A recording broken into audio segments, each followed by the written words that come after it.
Welcome to the E-Show with Neil Ravin.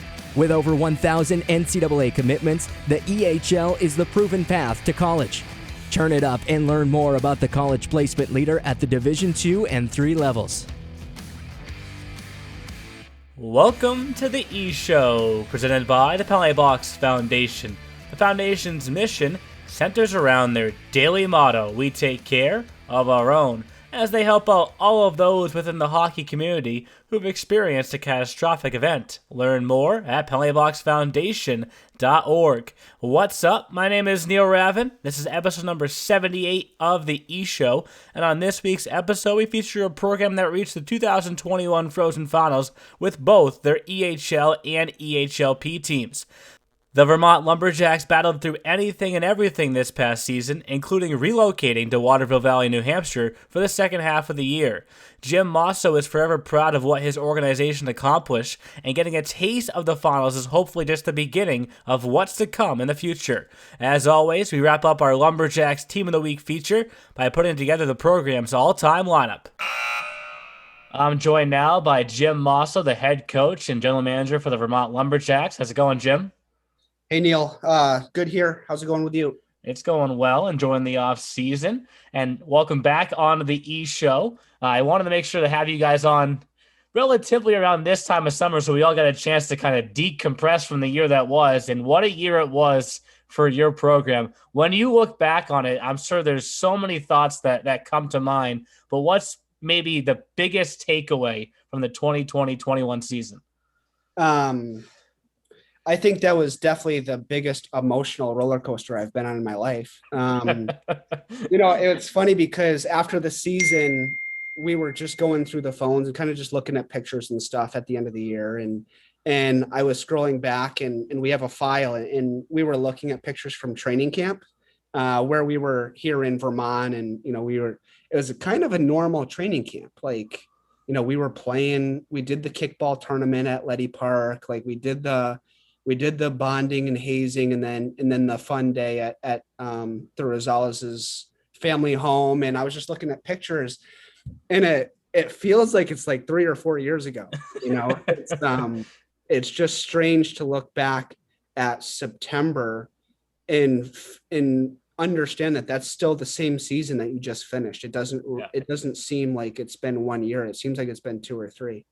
And obviously, a lot of people know that you had to move to Waterville Valley for the year. You moved there halfway through. The loaded question, I guess you could say, is this: how did you keep your group together? And of course, the Lumberjacks act as a whole organization. How did you just keep both teams together and engaged? I think, this is one of the times where doing the little things right pays off. We've been building a culture here. We've been building a brotherhood. For the past 3 years, our players, our staff, the families, we've been very proud of what we're doing here. Regardless of the wins and losses and team success on the ice, like we've done a lot in terms of making people feel good, teaching, we get kids come here and they leave, young men ready to succeed in life. And I think we've just built a culture where guys do not want to leave.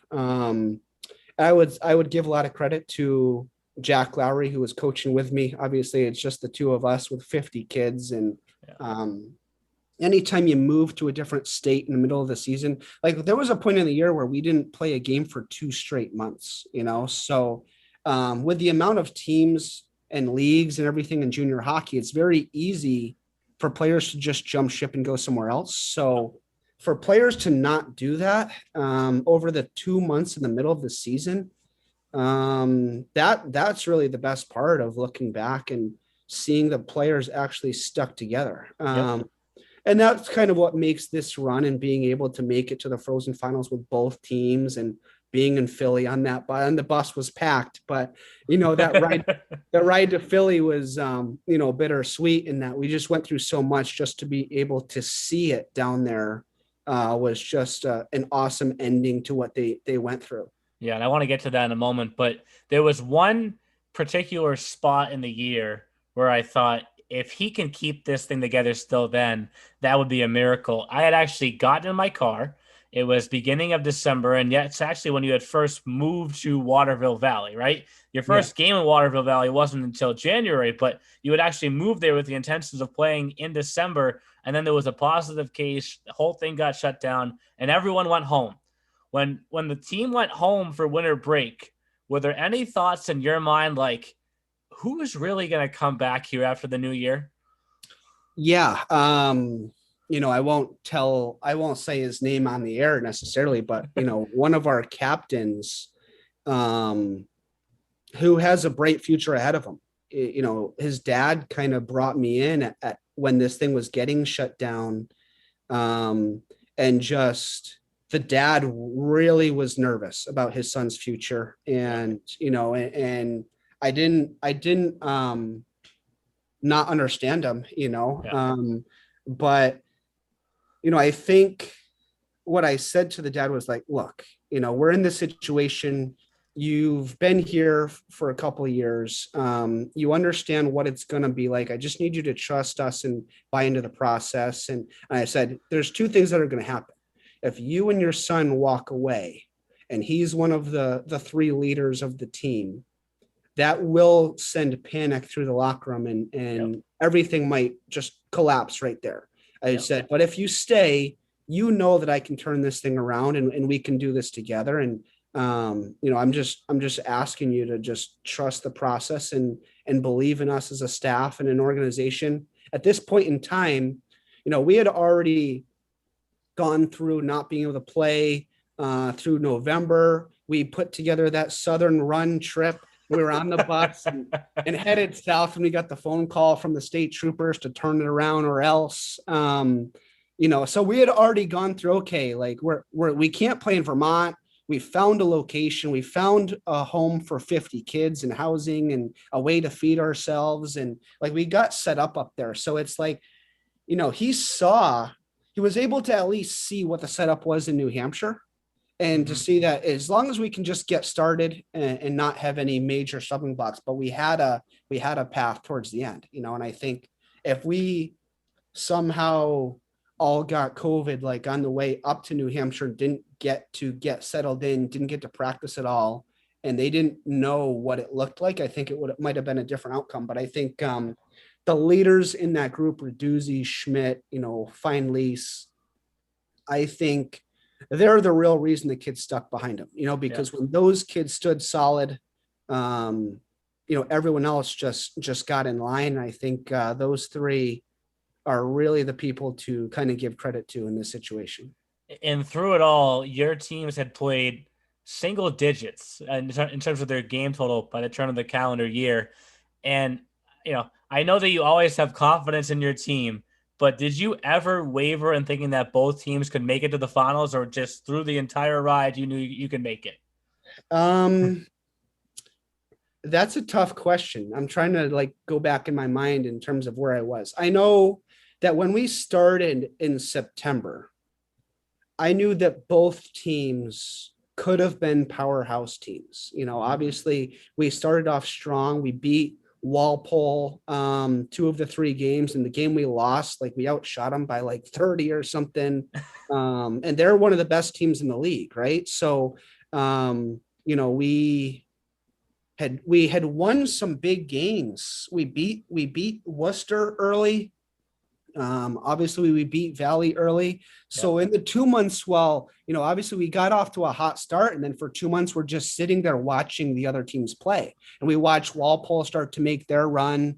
Obviously the Warriors and the Railers started to make their runs, and we just kind of matching up who we could be based on who we played against, and see how they're doing, and they're doing well. So we've got to be near the top of the team. Yes. So I think we knew on paper we had teams that could make a huge push. Obviously this is my 6th year in the EHL. So I'm kind of familiar with what a strong team looks like. Yep.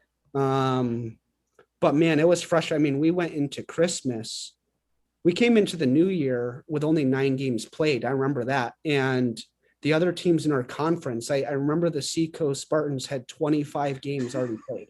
I remember, Sorella's team with the Avalanche, obviously, always considered a strongest or the strongest team in the league some years. They were at like 22, 23 games played, and we're at 9.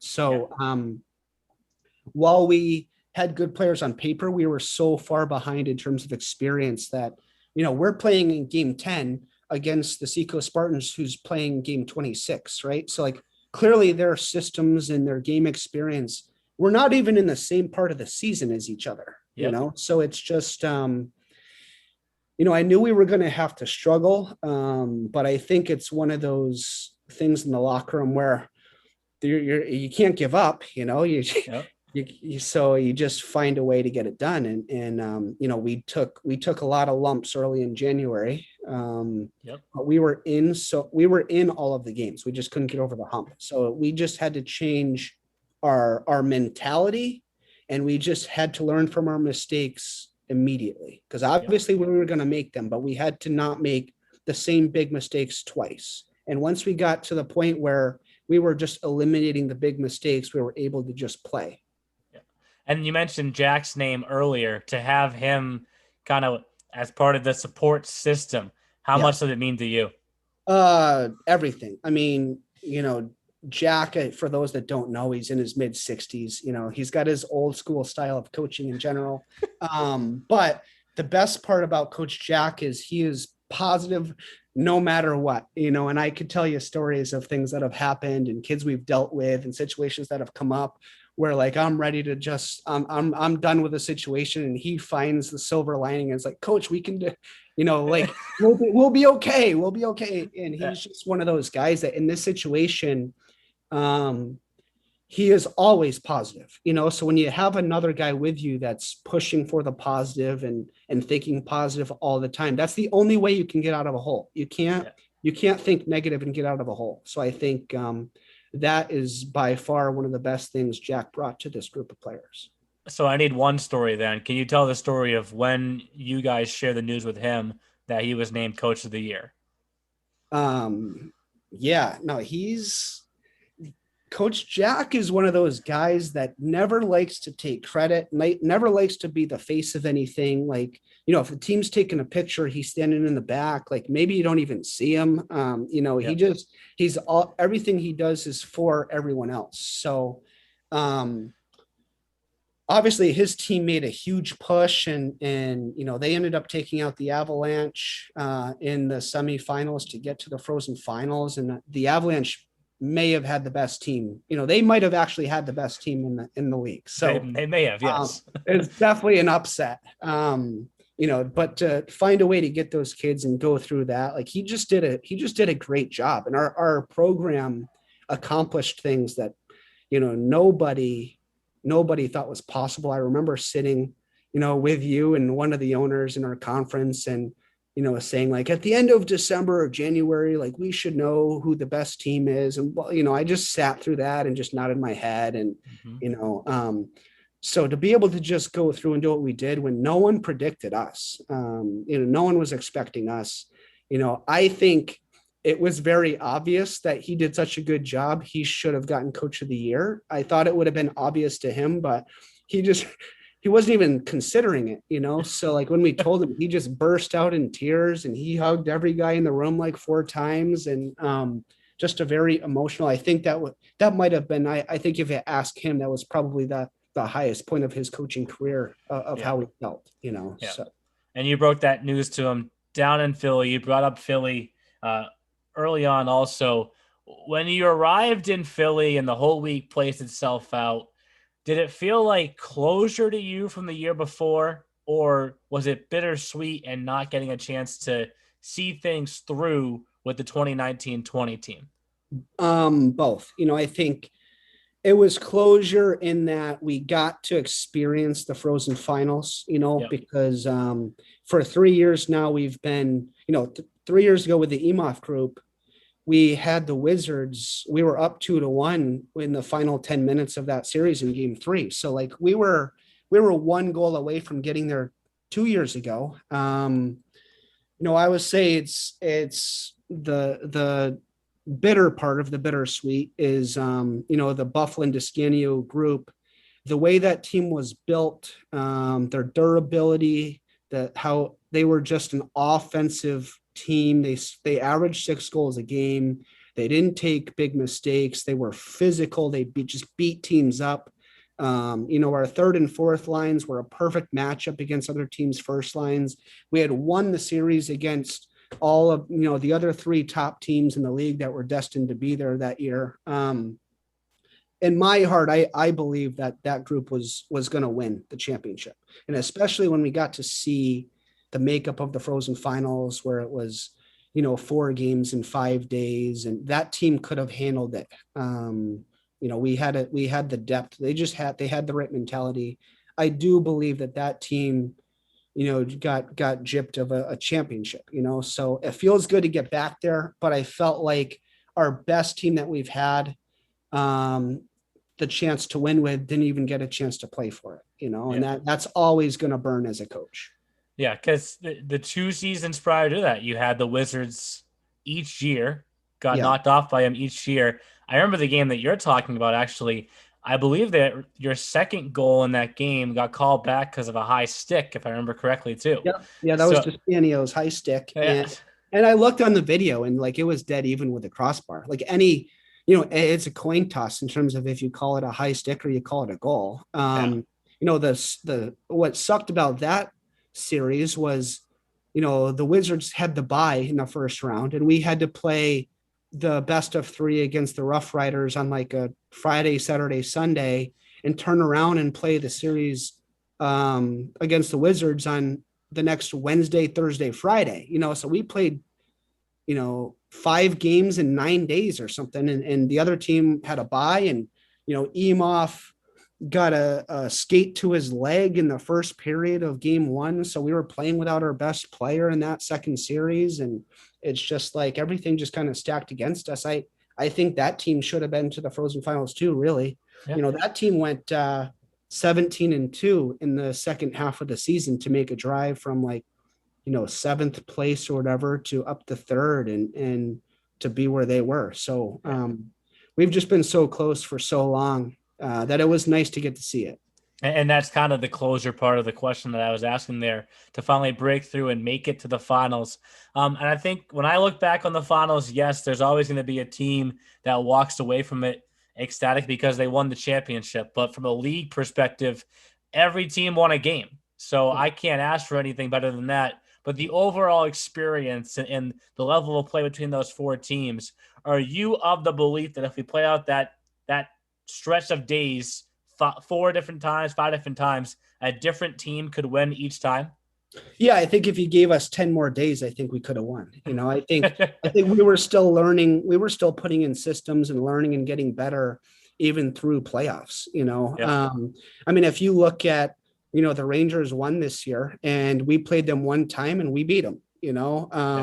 We played the Avalanche, who was in the finals. We played them how many times this year, and we split with them 50-50, right? So we beat the 2 teams in the finals. So it's when you think about it like that, like we had the team, I think give us another 10 days of experience. I think we maybe we win that series.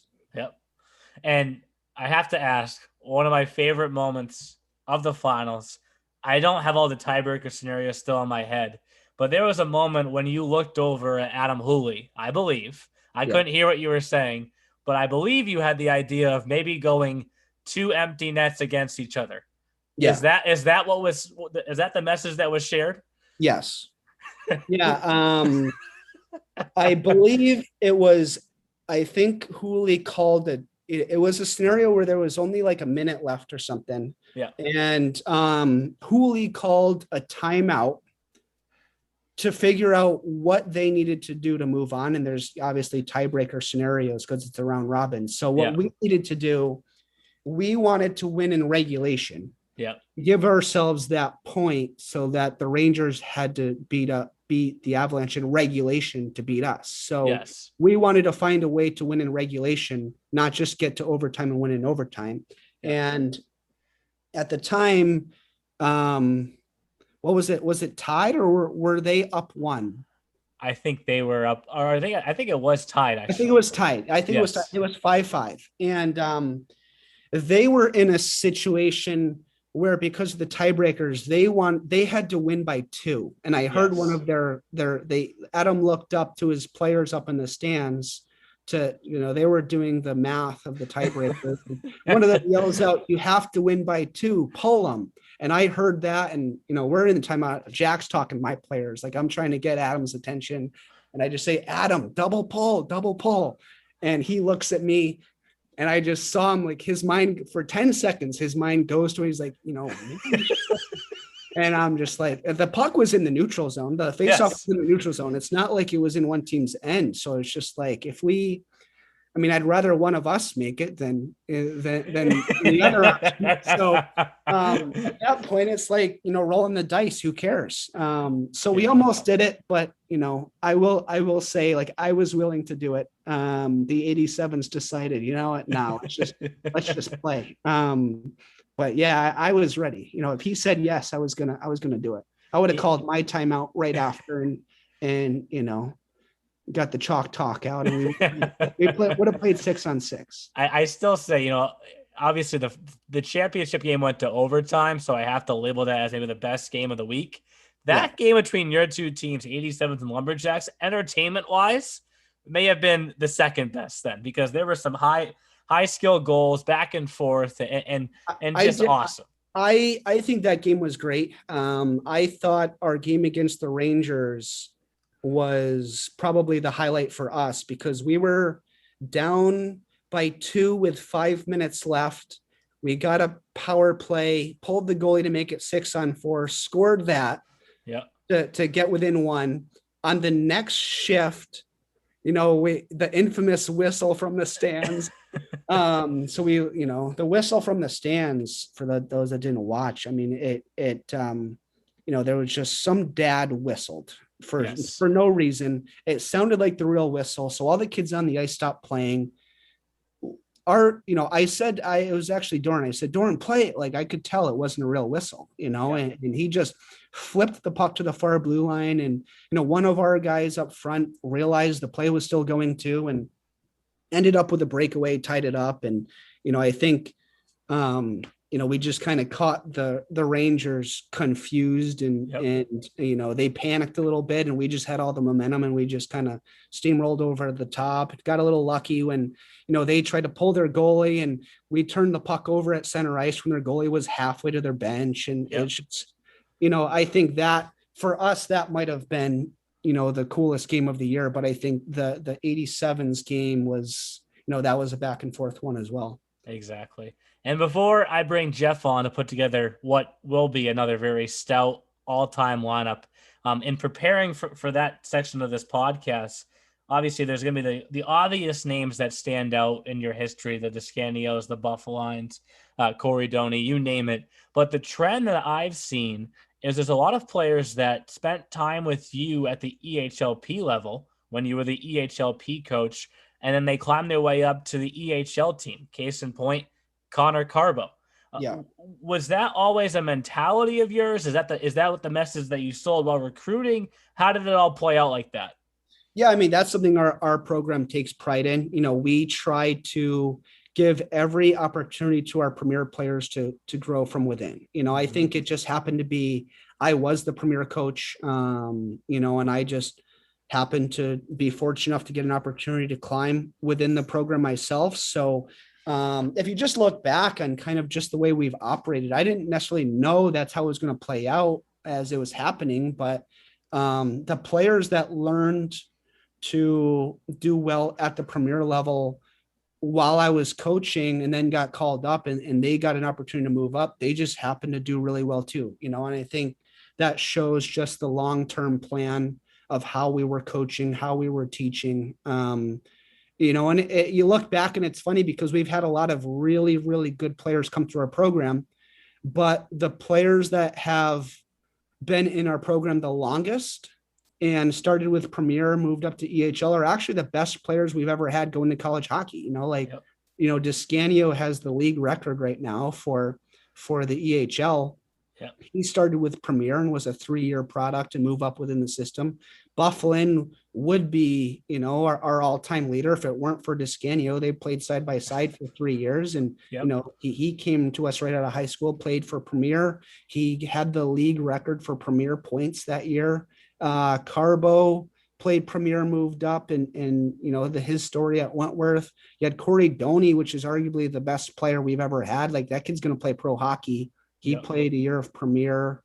Emoff, he led the league in points for a time. He had the record in Premier points. He played Premier. So the guys that have bought into the process and didn't care about, this team, that team, just wanted to get better and didn't matter where they started or whatever, just really bought in they're our highest end prospects we've had, So I think that's a really cool story to show. Not that we just get a kid out of the NA, come in for 1 year, light it up and go. Like, the kids that are kind of become homegrown are the ones that have had the highest career at the end. For sure. And that's a perfect transition into your all-time lineup segment here. So I appreciate you coming back on the podcast, and enjoy the rest of the off season. I appreciate it. Thanks for having me, Neil. Thanks again to Jim Mosso for coming on the podcast this week. And with that, let's welcome in Jeff now. Jeff, after all the talk about how much Chris wanted to be on this week, we had to, I don't want to say settle, but we had to go back to one of his former players instead, in Jim Mosso. It all works out. We're staying in the north. The Vermont Lumberjacks, who will be going back to Burlington, Vermont this year, will not be playing in New Hampshire anymore. As a couple of the divisions back to normalcy. But Chris, where are you, man? We'll see you. We'll see you next week there, pal. Yes, exactly. And I guess we should acknowledge in this segment, because you just mentioned the North, of course. What did I go by during the year? Neil from the North. Neil from the North, NFN. And after night one of the Frozen Finals, I looked like an absolute genius. I have to say that again. Obviously, it did not play out that way, but I was a genius after night one of the finals. Yes, you were. But let's start building this all-time roster for the Lumberjacks. And what's kind of unique about where we're at right now, last week we had the Walpole Express, who, yes, they were an original six team, but we've kind of been in this trend of teams that came in 1 year after the league started. Mm-hmm. So the Lumberjacks, the very first year of the league, 2013-14, did not exist. It was actually the Washington Junior Nationals at the time, and then they were sold to Vermont. So they came in the same year as the East Coast Wizards. They came in the same year as the New England Wolves, and they've all been in ever since then in 2014-15. They've been around for so long that they feel like an original team, but they're just not quite with 1 year off. They're just a bit outside. That's all. They literally, I mean, just like the Wolves, just like the Wizards, and they've only had. I was just saying they've only had two coaches in their history, right? They're Doc D. Castillo and then Jimmy. That's it. Two coaches. So, and I have to think. If I add an EHLP, I don't think there's many more than three when you add Jack. Because Jimmy was coaching the EHLP team for a while. I think he's he's probably the only coach in either division that's ever won the Coach of the Year award twice. And he won in either division. Oh, so okay. No one's ever repeated in the EHL. And right here, Jimmy won Coach of the Year twice in the EHLP. Back to back. Look at him. And I'm sure he feels like he could have won Coach of the Year last year in the EHL, especially the run they went on.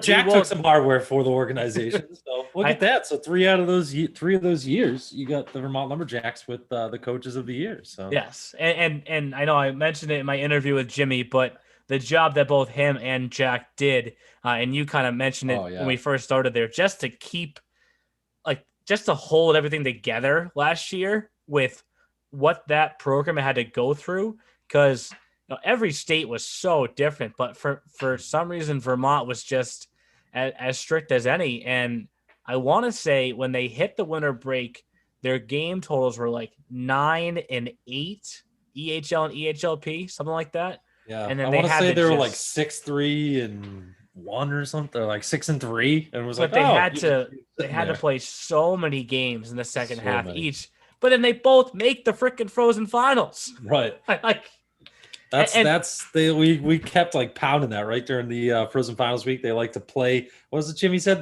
We like to play in the mud, Neil and Jeff. Yes. And they went through quite a bit of mud throughout the season. And you know what's so funny? And as we now dive into the lineup stuff, I think even Jim would acknowledge this. Last year's EHL Lumberjacks team wasn't one of their. It's not the best. Sexiest. It's not the best. I think the year before was the best. I mean, absolutely. We all wanted to see what that team was going to do in the playoffs. I think it's obvious where we start with the lineup because we have to start with Logan Descanio. If you go anywhere else besides him, the first forward, then you haven't been watching this team the last 7 years. Yeah. So Logan Descanio played 3 seasons for the Lumberjacks, and this record of 194 all-time points, that may hold for a while. Yeah, I'd say so. That is tough to get to. He's got the Gretzky stats of our EHL, if you will. Number 99, although Descanio was 65? So that's another one of those high up numbers. Was he 65? I thought he was. I thought he was a high 60s. You know what? Number. Let's figure Go that out. back to the showcase. I'm looking at the wrong year. That's why he's not showing up on that one. It's like, Logan, where'd you go? 44. That's right. what it was. 44. 65. 65 was Jordan Buffaline. Yes. Jordan Buffaline. That's where we have to go. That's where we have to go next. Yep. I was going to say those two are line mates. Both were unbelievable. Part of that 1920 team that we'll never know how they would have done in the Frozen Finals. But it's kind of frustrating, right? It has to be. You have to look at it as frustrating. Like that team was lined up to face the Avalanche. It was supposed to be Lumberjacks Avalanche and Rangers Wizards. And those were the two teams would go to the finals. And it's just like that Lumberjacks Avs series was going to be awesome. Vermont beat the Avs 3 of their 4 matchups during the year. And it's just. And then we could have seen possibly what we saw in game 1 of this year's Frozen Finals, Rangers Lumberjacks in the actual championship. You never know. You never know. Would have been Freddie Myers' last dance in the Frozen Finals. Yep. Before he left. I mean, they made it once under his watch. Yep. So for Buffaline and Descanio, a small cup of coffee as well. Descanio, majority of his time was in the EHL. He had 5 games in the EHLP, but as I mentioned before, 194 points in the EHL in 135 games. Buffaline, you can say we've checked it off, Jeff. He had a season in the EHLP and then 2 seasons in the EHL, and now they're actually together at UNE. That's right, New England. Yes. Descanio was first lined up to go to UMass Boston, but we're going back in the time portal here. UMass Boston was one of the first schools that said they weren't playing last year. Remember that? Yep. And that was like midsummer, and everyone was like, "Oh, these guys are crazy. It's gonna pass by then." No, they were the smart ones, honestly. Yep. But they're like, no, we're not going to this rigmarole. See you next year. But it worked out that Descanio was able to go to UNE with his line mate, and it's just funny. They're there with Billy Gerard from the Rangers, right?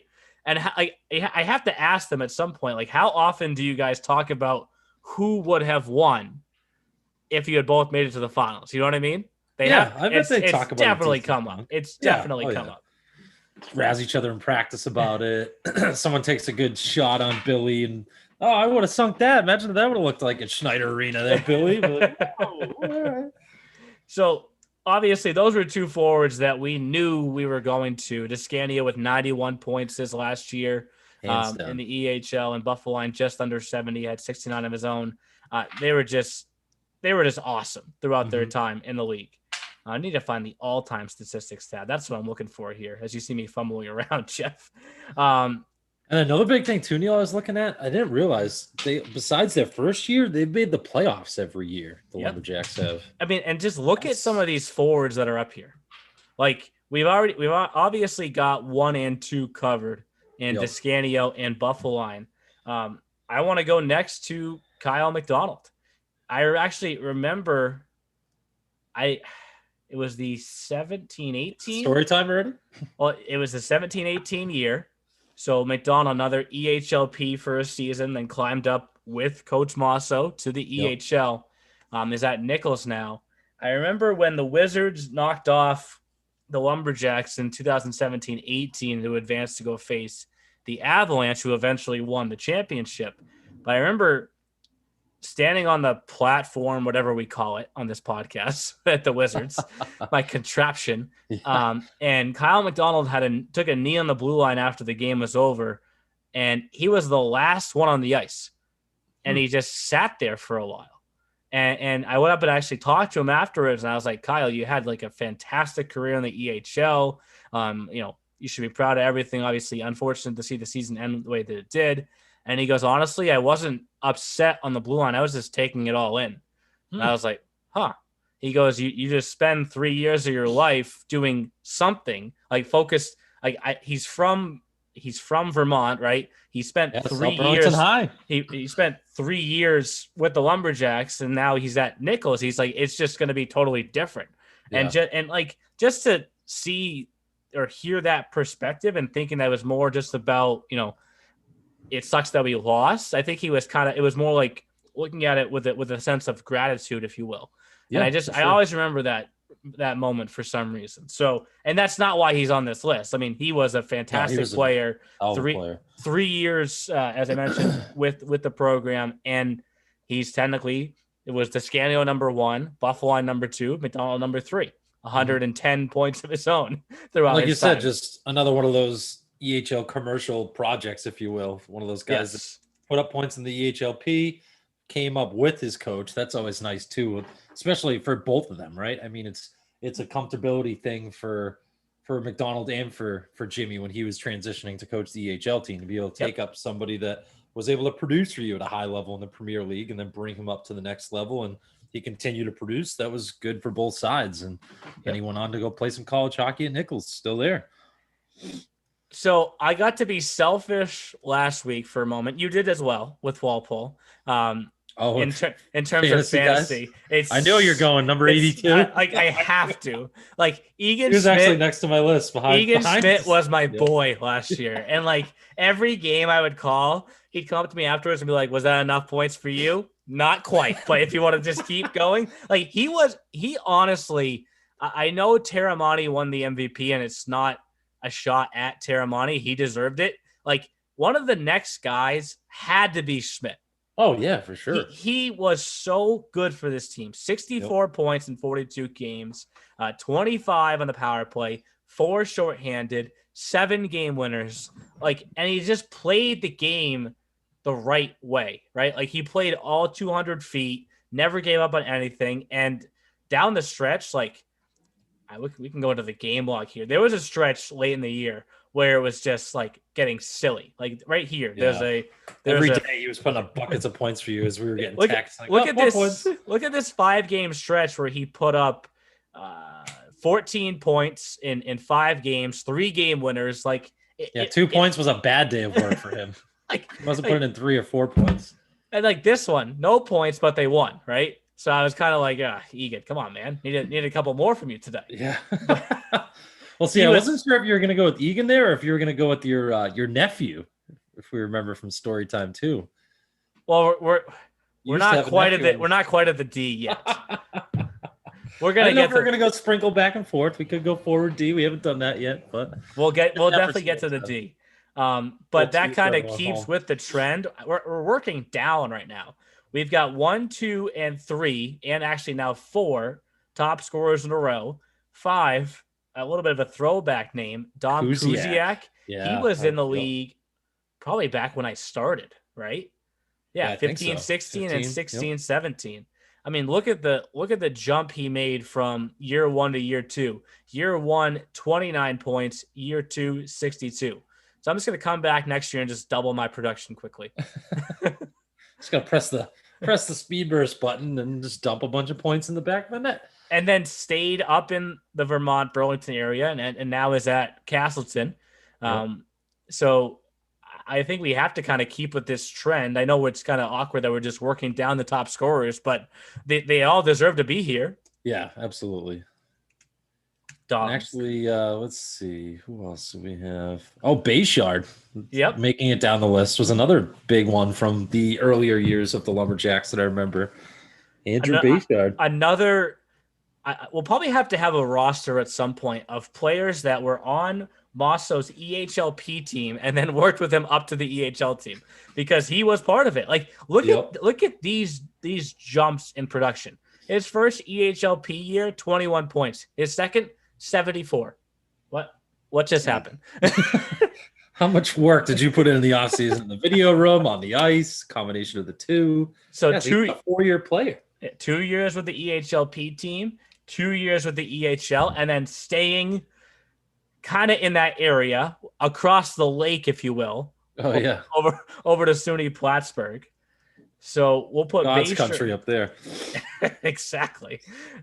But a big time school that loves our league. So good to see him. Love the SUNYs. So that actually is the top 6 scorers in a row. Right. Again, it makes sense because these guys are all, and you look too, it's guys who are 3-year players, 4-year players. Like, it's not just, let's just go pick everyone that was a top points getter because we haven't really done that. We've kind of gone back and forth. You've done a good job of profiling guys that were big for us at the, the All-Star games and stuff like that may have not put buckets of points up on the stat sheet, but the Lumberjacks have scored a lot of goals. They like to put pucks in the back of the net. That's for sure. It's true. So we got 3 guys that were in the hundreds in point totals, 3 guys that were in the 80s. That's half the forwards, right? For the next forward, because we've stuck with all down a little bit. We've stuck with all Americans so far. I would say we're going to the north of the Great White North. Mason Emoff was so good in this league. He was so good in this league. Won the MVP award in the EHLP 2016-17 year. Just a smooth 106 points. Didn't he have a cup of coffee on the Neil Ravin fantasy squad at one point? I think he may have in 2018-19. He did. And honestly, Mosso has talked about it before. He suffered a pretty tough injury in a playoff series against the Wizards where it kind of had that same Donnie Feldman type feel from the Wolves. Like if he got a chance to play, does that series play itself out differently? And now he's at Manhattanville and, just one of the best down to earth kids, a true leader, was the captain on that 2018-19 team, and a playmaker true and through. So we'll go Mason Emoff here next. That gives us. What's another big thing about him too, Neil, real quick, is that it looks like, so he left, he was with the Lumberjacks, left. He's a Canadian guy, obviously, went to the CCHL and then came back to the Lumberjacks to be their captain in 18-19. Yeah. I mean, like we talked about that with Jim at the Frozen Finals during his interviews, that they've built a culture up there, right? And I mean, how about that? That guy goes to play juniors in where he's from, in his homeland in Canada. And I was like, you know what? I want to go back and play with Coach Mosso and the Lumberjacks of Vermont. Comes back as a captain and had a heck of a year. Yep. And you want to keep with this CCHL to Vermont trend. Has not committed yet, will be soon. Paul Fine-Lease was a line mate for Egan Smith this past year. 4 times they connected for a top play. Yep. Like a passing play, right? He was big in the Frozen Finals. He was everywhere. Remember that one passing play where I just felt, you and I felt terrible for the 87's goalie, whoever it was that was in that. They had no chance. It was just legit like a 2-on-0, and it was just back, forth goal. And it was like, that was or John Kopak, I think. Like out of this world. Yeah, let's say he had 17 points in the playoffs this year. I think, was that right? Let's you know what we're gonna do, Jeff? We're gonna go to the all-time records page, and we're gonna see where that ranked. Playoff points leaders. Yes. So he put up 17. Schmidt put up 15. That's 4th and 5th, respectively, in the history of the league. And think about it like this, right? The years that are ahead of them: Connor Powell, 2015-16, Joey Savell and Alex Peterson, 16-17. Those guys are only, 1, 2, or 3, 4 points ahead of them with exponentially more games played in the playoffs, right? Right. Because those are the best of 3 rounds and then the best of 5. And the format's obviously changed over the years. So if you want to talk about points per game, like the actual average number, they're way higher. Paul Fine-Lee's probably had one of the best postseasons in the history of the league. Yeah, I think it said he only played 7 games. So yeah, so that he basically played like half the amount of games and put up just the same amount of points. 7 games, right? So I'm going to keep my search going here as we keep going. That gives us 8 forwards so far. I'm going to see how many games Peterson played when he was 22 points, right? In 12 games. So if Paul Fine-Lease gets 5 more playoff games, can he get 5 more points and tie him? Definitely. The way he was going, he was scoring 2 points a game. I hammer the over with that one. All day long. Let's head to Vegas.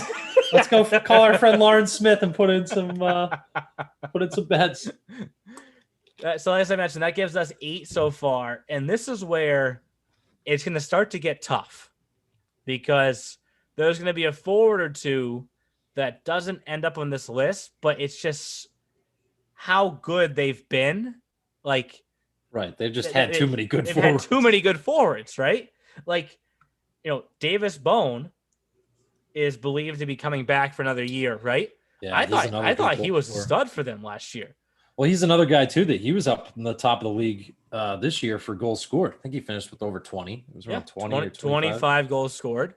Yep. Pretty sure he scored the very first goal of the Frozen Finals. Yep, I think so. Right? I had him for Hudson. He was on my breakdown roster. It gave me a little bit of a headache on trying to decide who was going to make it to my final rounds of fantasy. And I think I sniffed him out, and then he got real pissed and started putting up goals. So yeah, he's a good player. I'm not sure if you're gonna remember this name, but Glenn Robitaille, another player that moved on to Manhattanville. Not the biggest forward in our league, only 5'10", but again, throughout his time, another guy with, this is actually almost dead on, 77 points in 74 games. We're right back there with the flirting on that line of points per game on the good side of it for this one. Yeah, he's in the top 10. He's 7th all time in their organization's history. So is that good? Yeah, that's pretty good. It spells Robitaille a different way too. It doesn't spell it the same way that Glenn Robitaille. That's interesting too. He's Glenn. Remember Glenn. Not Glenn. Like Glenn Robitaille, Luke Robitaille, the old Robitaille family that played in the NHL for all those years. He's Glenn. He's Glenn. Yes. So that gives us 9. So we're technically at we're at the 4th line now, right? And I think I'm not doing this because of what could happen on social media, but I will say if we don't put Austin Marini with, he was literally at that. Hold on, look at my picture. He was literally, and I know why. I looked and I go, because he goes to the University of Southern Maine, Neil. Well, that helps. But like literally had him picked up. I knew you were gonna call that. He is a riot on Instagram, right? I think he messaged me 4 or 5 times during that 2019-20 season. And every time he was like, whenever you want Donnie and I to do an Instagram takeover, we got you. Guys, I don't trust you to do it. Okay. I think you're awesome guys. We had a great time at the All-Star week because they were part of that team that went 1-1-1. But I don't really know if I want to do an Instagram takeover with you. But if we put his 2 line mates in Buffaline and Descanio, but not him, we're gonna get some backlash. Yep. So I mean, that season he obviously getting paired with those guys, they just puts you in the right position, right? He had 60 points of his own that year in 48 games. So we'll go Austin Marini next. He's another one of those guys too that he was only there a year, but felt like he was there for longer. Forever. Yeah, like there's a lot of those guys in our league. I'm like, oh, you were only here for a year? Felt like you were here for 2-3 years. I could have sworn I've seen you for many a showcase, and nope, just one year. So it's a good forward list. It's a damn good forward list. Rivals that of almost any team that we've done, right? I feel like we keep saying that every week too. We keep taking one more step up. But who's next? I know we're on the quote unquote fourth line. The player that Kevin Fitzgerald turned into after his time in the EHL, you can't deny that, right? Like, yeah, he was in the EHL 2014-15, right? 22 points in 36 games. Spent 2 seasons with the Aberdeen Wings, who are one of the top teams in the NA. They won the championship 2 titles ago, lost in the championship game this year, and then went on to St. Cloud State, where he spent 4 seasons, right? They were in the Frozen Four this year.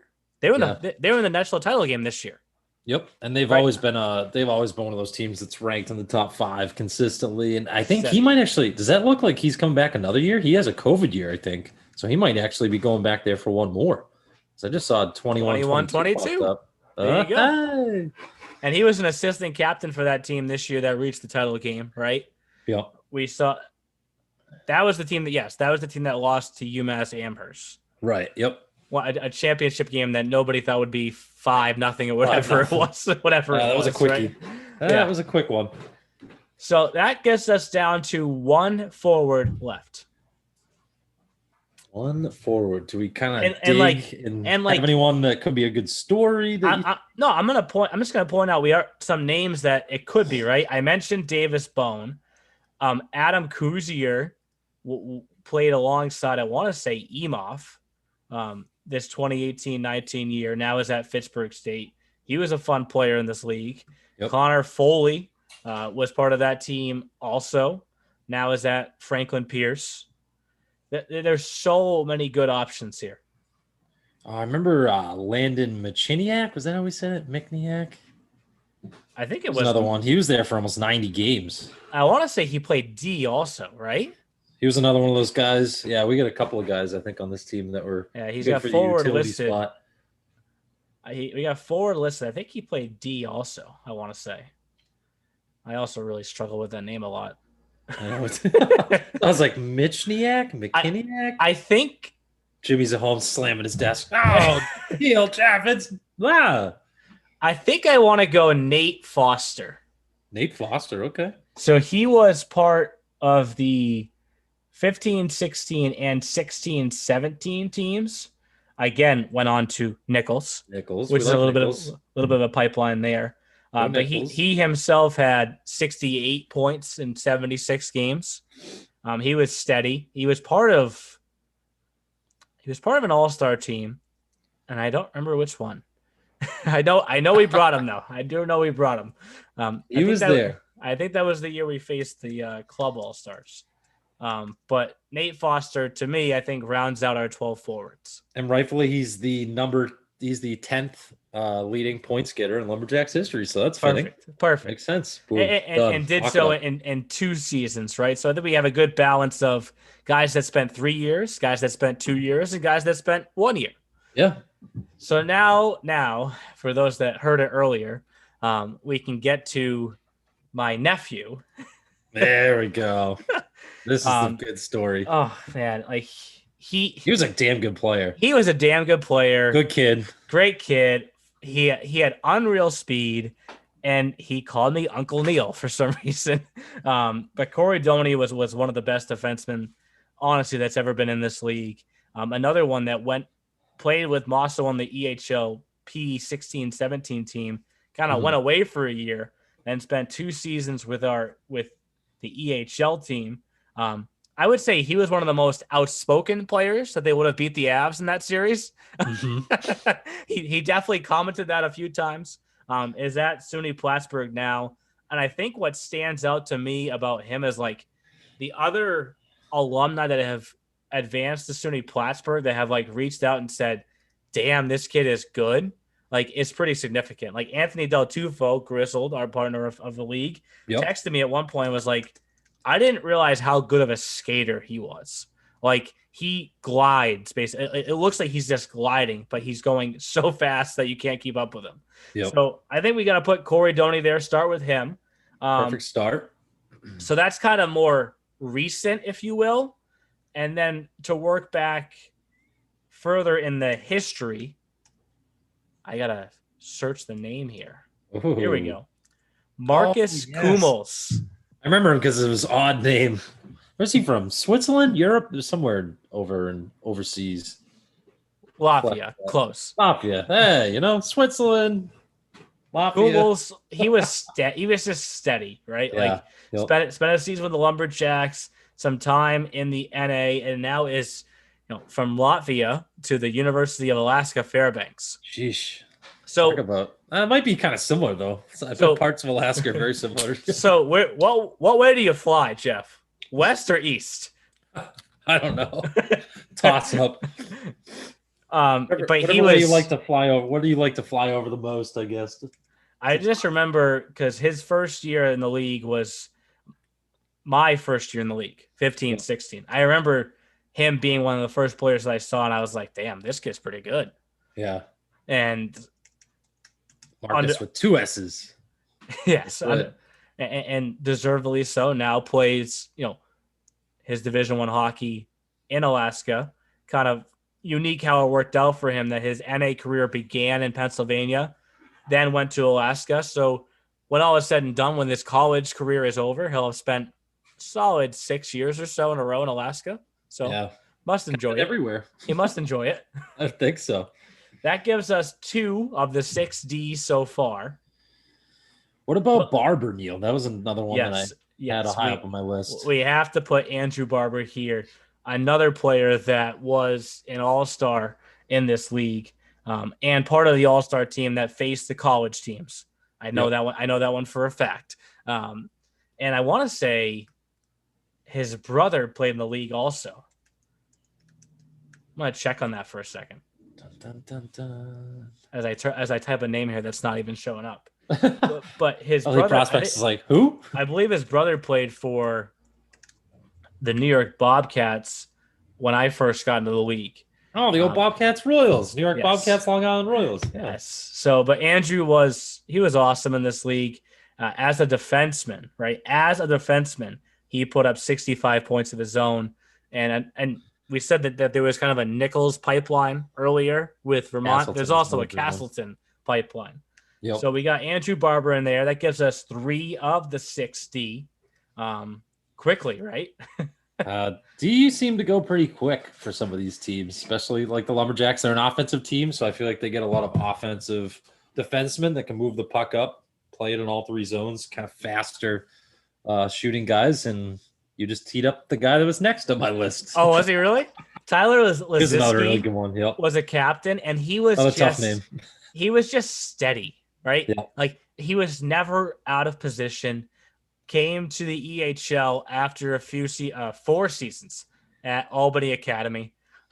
Points wise, I guess it's different from Barber. Put up 38 of his own. But you said you remember seeing him always on the ice. He was just steady, played huge minutes, and was never out of position. Obviously, heading to the SUNYAC, didn't get a chance to play last year. One of those guys that now gets a chance to begin his college career this fall, and it's going to be awesome to see him play at the next level because he will definitely get better and be a name that I think we'll be talking about for a little while here. Yeah, another SUNY school we like, Potsdam, Plattsburgh. We like the SP SUNY schools. Yeah, on the eastern side of the state, if you will. Yeah, another place that's a ways away from both of us. A little closer for you being in New Hampshire, quite a bit away from me in Rhode Island. This is true. So that gives us 4 of the 6 D so far. And I think that gives us 3 of the top D scorers. I know we had talked about this name earlier as maybe coming up in the utility section. Yep. So maybe we shift him down later on, but we're going to include Dan Barry on the lineup somewhere. He was the Van Wilder of the EHL. I felt like he was in the league forever, and now that we're seeing his EP page, he was in the league for quite a long time. Kid was a monster. He was huge. He first got in the league in 2016-17 with the Boston Junior Rangers, right? Yep. EHLP team. You can kind of say almost half of his time was with the Rangers, half of it was with the Lumberjacks. In terms of total games played, he's kind of up there with anyone, right? He had 25 total games played in the EHLP, 20 points. He had 140 total games played in the EHL for 74 points. There is some forward time mixed in there, but for now, because we don't know how we're going to finish this thing, we're going to put him in the D section, right? I'm okay with it. And then I just felt like I always saw him at the point on the power play for the Lumberjacks. He's 6'5", 216 pounds. He was a left shot, so I remember always seeing that stick lifted to the ceiling. Yeah, he could be moved down to utility. We'll have to see who else we can trickle possibly into that spot. A player that didn't put up as many points in the EHL and then was a top, I think he was almost towards the top of all freshman scorers in 2019-20 was James Bovair. I think that's how I want to. That's why I want to round out our defensive core. I think we haven't got to. We haven't got to utility yet. Goalie. The first one's easy. I'll let you do your thing. David Raduzzi. All time ranks as the 9th winningest goalie in EHL history with 39 wins. Carried that team this year. I mean, they scored a lot of goals, but he made some unbelievable saves. He was one that we said at Frozen Finals week we felt, kind of bad for. He got lit up quite a bit during the Frozen Finals weekend. Saw teams put a lot of pucks on in his blue paint, and we talked to him too, right? We talked to him, and he was dying to get to the Frozen Finals. He thought that his team the year before was going to get there, and then finally got there this year. One of those goalies too, very into it, right? We used to see him before the games. He would sit there and do the tennis ball thing, move his eyes, had his headphones on, would say very few words, but really nice kid and one hell of a competitor. The other goalie has something to do with the fact that he always reaches out to say hi, but he also was an awesome kid, and he almost willed Wentworth to the CCC championship 2 years ago. He went to Wentworth halfway through the year, and then he knocked off UNE and Curry, with these out of this world numbers, right? I think he put up 50 something saves in one of those games, and those were top 10 ranked Division III programs. 2 years with the EHLP team, 2 years with the EHL team, and then now at Wentworth. I think he's got, obviously didn't get a chance to play this past year, but following the rest of his college career, he has a chance to be a stud throughout the next couple of years. Yeah, Carbo was good. And he was great in this league as well. Won 21 games or so just in the EHL. Look at the playoff numbers. 6 playoff games. His goals against was under 1 both playoff years. Yep. Or under 2. Sorry, not under 1. So that gets us to the end here, right? And how do we want to wrap this thing up? Is there another goalie that we need to recognize? Is there? Oh, that's true, because this could be a forward D. This could be anybody. This could be anybody we want. I know, because they had a couple other. I was thinking Carbo. Who was the other goalie that they had? Connon. Remember Kyle Connon? He had a good season for them. You know what? I think he was only there once for 1 year. I think I got it. I'm tempted to say Aiden LaValle. Oh, was he another one of your faves? I remember. I'm tempted to say Aiden he was LaValle. Fast. But if we're talking about a utility guy, Frank Mundy would do whatever Coach Mosso said. Go play forward, I'll go play forward. Go play D, I'll go play D. Go play goalie, I'll go play goalie. Never actually did play goalie, but if Mosso asked him to, he would. Yep. This kid was tough as hell. Did anything his team needed. Blocked shots, scored goals, assisted on goals. I think he is the perfect utility. And I actually, I send this off to Justin, our wonderful graphic designer, I'm going to leave it as /D because he played both. Beautiful. I'll take out the goalie because he never actually played goalie. Executive producer Squitieri. Hopefully he likes that, and that puts a smile on his face. He smiled a lot today after his Lightning won 5-1 over the Montreal Canadiens in Game 1. So that will do it for the Lumberjacks. As I mentioned, we're going to work back to Mosso's coach from his junior time next. We are going to do the Avalanche next week, and I'm sure as the Avalanche roster becomes complete, Chris will point out to everyone that it's better than the Lumberjacks roster. Therefore, they would have won that playoff series, even though you cannot even gel that all together. But that's how he'll look at it. 100%. I wouldn't be shocked if Chris just doesn't give us the roster. Here you go, guys. This is the roster. I did it Fix for it you. for us. I did it for you. I just want to make it easy for you two, That was a good one. That was a pretty good Chris laugh. It's all right. That will do it for this week. New Hampshire Avalanche next week. We'll talk to you then, Jeff. Sounds good. See you then, Neil. Thanks for listening to The E-Show. Learn more at easternhockeyleague.org and follow us on Facebook, Twitter, Instagram, and YouTube.